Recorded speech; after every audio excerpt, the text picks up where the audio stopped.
Out to Pismo Beach we go to check out our webcam a little bit earlier today, and you can see those clouds. We anticipated seeing quite a few clouds increasing over the course of the day. That has happened, and now we're getting closer and closer to better rain opportunities.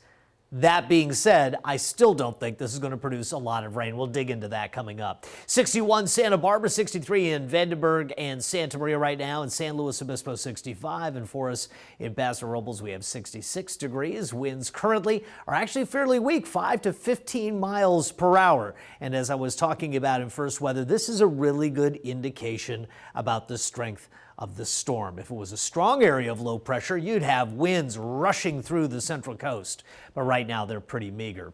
72 in Bakersfield, 69 in Sac, 64 in the Bay, 65 LA, and 64 in San Diego, 73 in Redding. So some good news, some bad news here. Again, the front side bad news is this system's not going to be a big one. However, modeling is saying that on the 1st of March, we have a fairly decent rain opportunity returning to the area. Again, not a huge storm, but at least it's something. We didn't have that as one of the days identified as being something optimistic, so a little bit of a change in the long-term modeling. Again, the satellite radar composite is showing what looks like widespread showers through the area, but what this is really turning out to be at the ground level is just sprinkles here and there. What's happening? The radar is picking up raindrops on the way from the clouds, which are at the mid-levels, to the ground, but it's drying up in that air, thousands of feet of air, just too dry to let those raindrops stay in one piece on the way to the ground. But again, this is the system sitting off the coast. It's going to continue to tumble through the area as we get into tomorrow morning.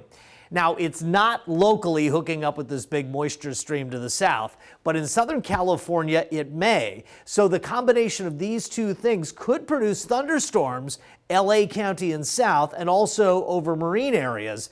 I don't think locally we have to worry about that combination. Again, things just not coming together really well for us here in Santa Barbara and San Luis Obispo counties. That being said, yeah, rainfall does look somewhat likely, especially for the south coast overnight and into early tomorrow. But elsewhere, widely scattered, which means some folks may not see any rain at all. And for folks who do see rain, they'll be definitely on the lower end of rainfall totals. The bigger story after the system departs, kind of breezy northwesterly winds on Sunday, Monday offshore, and by late next week, mid to upper 70s, possibly 80.